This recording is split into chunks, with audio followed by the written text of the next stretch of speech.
And now we'll have a reading from Mbinguni, Looking for Hope.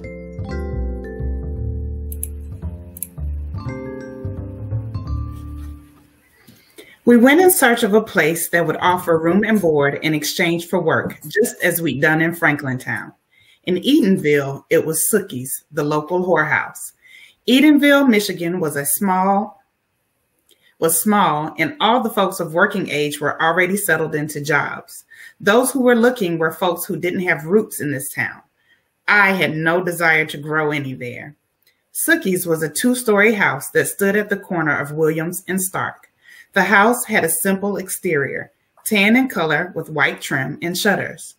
The roof was covered with shingles that were the same color as the house. The front porch had a small table with 2 wooden chairs on both sides of the door and a low swing hanging from the top of the far right end. The chairs and the swing had matching gold cushions. Ray marched right up the stairs and knocked on the front door, despite the bystanders that looked at the house and us with their mouths turned up as if they smelled something stink. The door opened to a statue of a woman looking shocked at our arrival.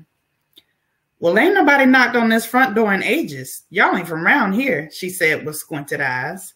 The woman looked Ray up and down. Then she turned her attention to me and studied me for an uncomfortable moment.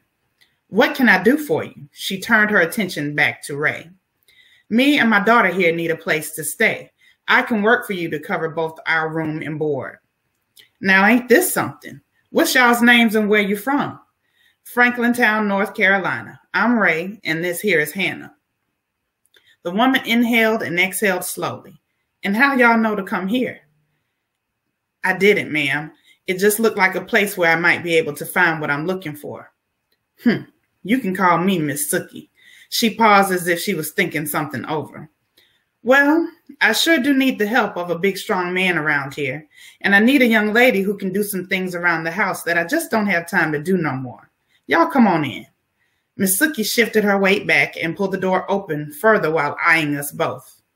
"The folks around here let you run this place with no trouble?" Ray asked after looking around at the girls who'd gathered in the study, which we passed as we followed Miss Sookie. "I thought it was strange that there were only young women living in this house." "The black folks turn down their noses at us, but they leave us alone. The white folk pretend as if we ain't here. This house sits between both sides of town and it's mine free and clear. We all mind our own business and it works out just fine. This house going to be a problem for you?" "No, ma'am. I mean, Miss Sookie." Miss Sookie was larger than life. She dressed in clothes that I had never seen before. Smooth, satiny material, brilliant yellows and reds, blues and greens. Every curve of her body was hugged by fabric like a family member you'd loved and hadn't seen in ages. Her shoes had a heel higher than any shoes Mama had worn. The sound of her heels beating the floor created a rhythm that made you want to dance. She almost looked as if she was dancing when she walked. She had on a lot of makeup, much more than I'd ever seen anyone wear. Through 2 blue eyeshadow and 2 red lips, I could still see how pretty she really was. I was sure she was far older than she looked, but upon asking how old she was, I was told never to ask a woman her age. "You can tend to the grounds and maintain the house, and Hannah can tend to my room. I haven't had a customer in years. I make enough money to pay the bills and live comfortably without having to entertain personally," she explained to Ray. I wondered what her talent was. Could she juggle? Maybe she could sing. I didn't think she was quite tall or slender enough to be like the dancers in the picture shows. She wasn't exactly fat, but she wasn't thin either. "Ray, before the week is out, take Hannah on down to that school. In the evening, she needs to be cleaning my room or in y'all room.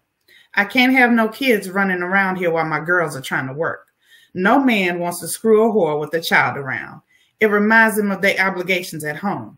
They come here to forget about all of that. For a while, anyway," Miss Sookie said wistfully. What was a whore? And what did that have to do with screws? Ray used screws around me just fine when he built stuff. I shrugged off my confusion. "Well, I don't think Mouse needs to go to no school," Ray responded doubtfully. Miss Sookie's eyebrows drew together at the use of Mouse, then relaxed in recognition that he was talking about me.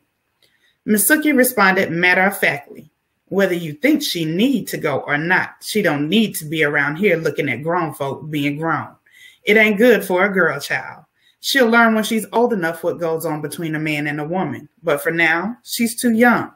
If you want to work here, you're going to have to do as I ask on that one. All right, I'll take her tomorrow.